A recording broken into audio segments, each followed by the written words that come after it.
This is Red, my unbacked 4-year-old who was bred out of our amazing Ramiro B mare, Diamond. Red has exceptional breeding for eventing, with his dad being 5-star event stallion, Le Points de Bois.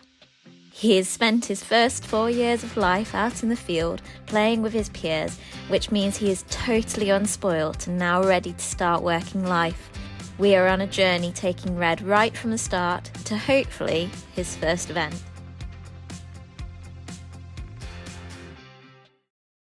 Hello everybody and welcome to episode 6, the penultimate episode of TEACHmas.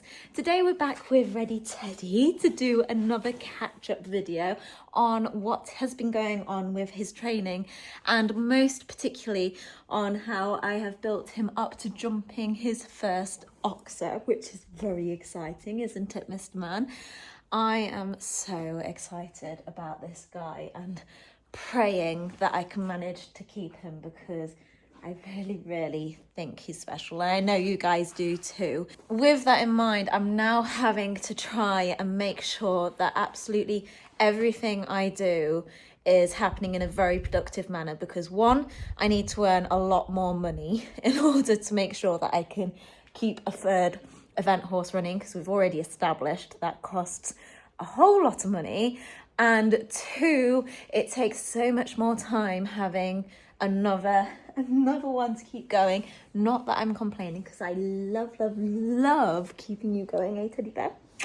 But obviously there are only so many hours in the day. So with that, I have started taking this new mental performance shot, Magic Mind, and I have been using it for the last week, and I can honestly say it's been a game changer. I have had the busiest week ever, and yet at this stage of the week I am feeling more energized and focused than I was at the start of the week. Magic Mind has 12 ingredients, and it really appealed to the scientist in me because they've all been intensively researched. I think there's over 200 papers to do with the ingredients that are in this. The biggest shock for me as well was that actually I really like the flavour, and it reminds me of a sweet, but I cannot put my finger on it. So I want to say a huge thank you to Magic Mind for not only sponsoring this video, but also providing me a solution so that we can keep on going towards our goal.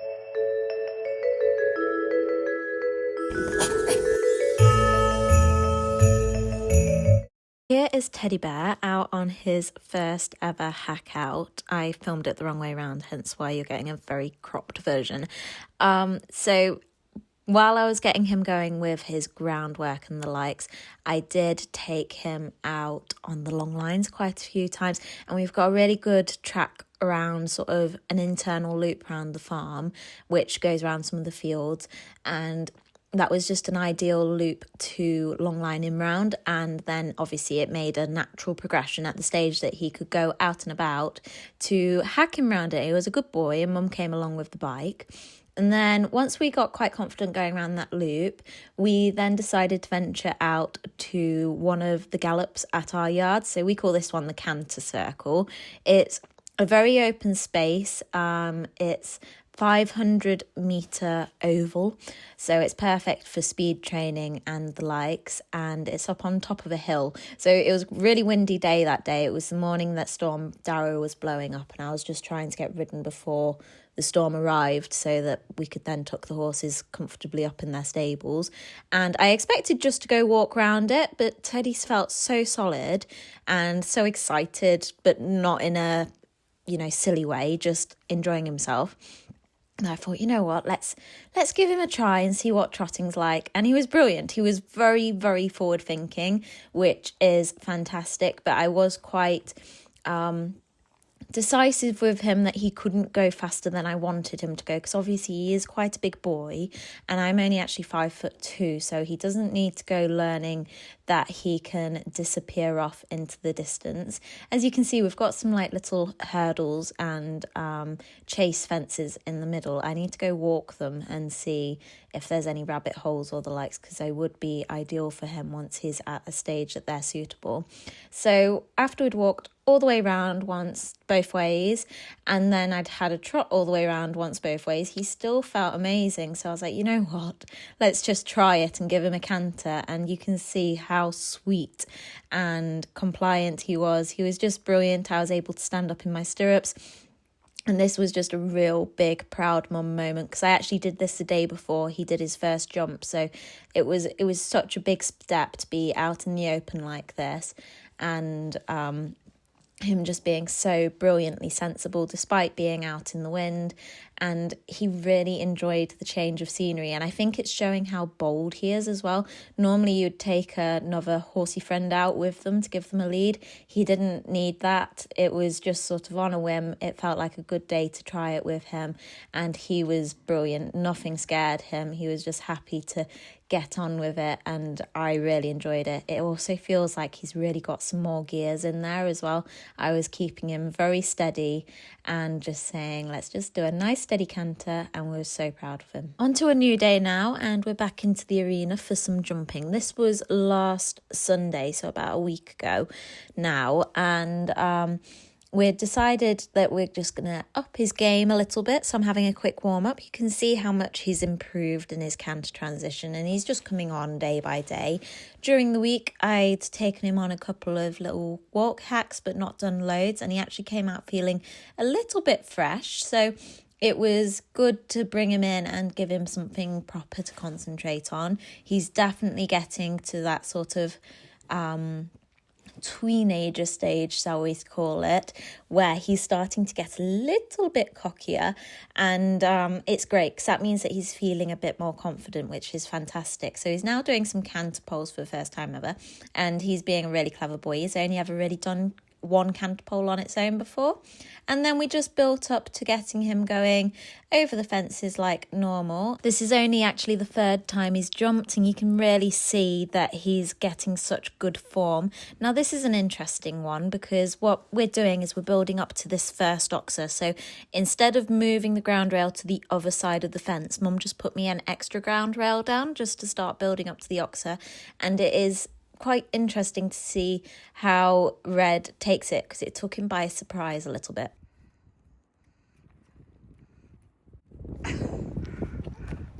Stay on, hold on, hold on, hold on. Hook your finger underneath your neck strap. You said he was a bit switched on.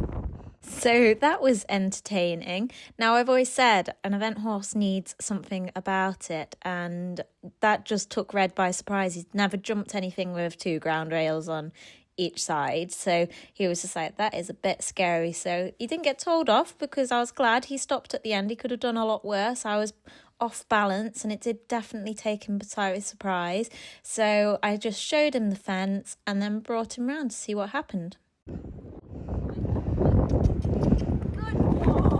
And that was an absolutely fabulous response. I couldn't have asked any more from him. I was so pleased.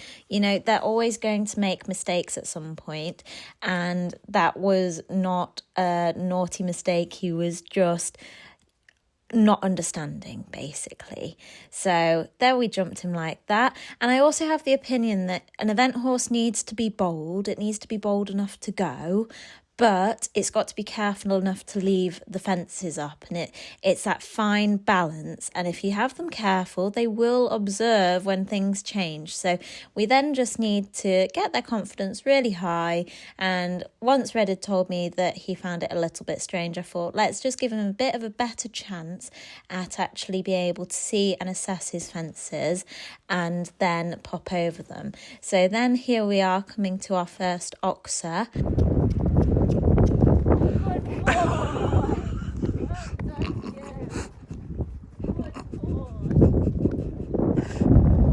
Would you like me to put it up to the height he jumped? So So that was a fantastic learning experience. I must admit, I was super proud to sit this. It wasn't terribly fast, but he is a big, powerful boy. And yeah, I was quite pleased with my balance and reaction time. Maybe a thank you to Magic Mind for that. I did take one an hour before I rode him this day. So do check out the discount code in my description box if you want to try it. And then look at that big scopy jump over the Oxer. I was so proud of him. So after this, we had to take him back to the stable because actually we just had a quick slot in between 2 lessons where people had booked the arena.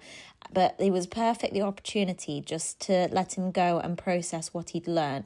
But I didn't feel he was fully confident yet. He'd obviously ballooned over that Oxer and we just needed to build him up again. So what we did was once the lessons had finished, I re-tacked him up and just brought him back into the arena just to make sure that he was really confident.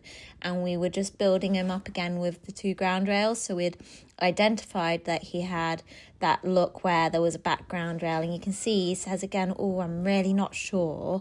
So I was so pleased that we actually brought him back into the arena late in the day so that he could have another reassess without getting too tired and really learn. And then basically we just kept on doing repetition. It's been like every single stage of his training, we kept doing it until it was just normal and absolutely fine, and he just felt happy and confident. I see it in your eyes. Yeah, I can read the signs. You need to get away. It's time we make a change. Oh, you know you'll always have me. Baby, I will always stay with you. So put your trust in me. We'll work it out, you'll see. If we get in a car and drive someplace far, yeah, we could go for a ride, the 2 of us. Remember how I go on about things look different from each direction for horses because of how their brains connect up? So we have this, and we always have the fences small enough that they can step over them basically. So I rather do that than let them learn to stop. So he can have a look as long as he likes, but I'm going to ask him to carry on going, and he's learning that quickly now. And then soon he'll just learn to keep a bit more momentum while he looks and assesses. Baby, let's go for a ride. You and I, let us run away. We can go where we want. I'll have your bag if you'll have mine. You and I wanna leave everything behind. If you wanted to, promise you we will be alright. If it's you and I want you to myself. We can stay in hotels, Right, the other way.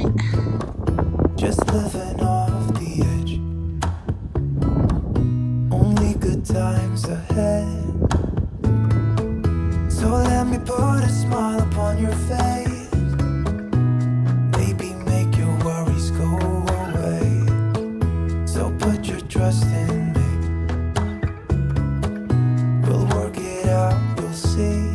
If we get in a car and drive someplace far.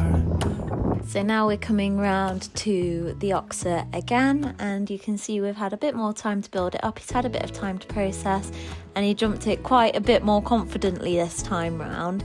I think it'd be very easy to just go, oh, he jumped the Oxer first time, and think, yeah, that's that cut and dried. He jumps Oxers now. But actually, you can tell by how big they're jumping, and as much as it's nice it is showing off his scope, I actually think it's better when they don't jump quite so big. And even then he's still looking a little bit tense as he goes over it, so I'm like, no, we'll jump it again. I'm almost keeping going until it's boring, because then that means that he's really processed it and he's not worried about it, and that's when he's more of a happy horse going over the fence, and that is what I'm aiming for. So there we go, that looked like a much more confident jump, so I can jump it the other way. You and I, let us run away.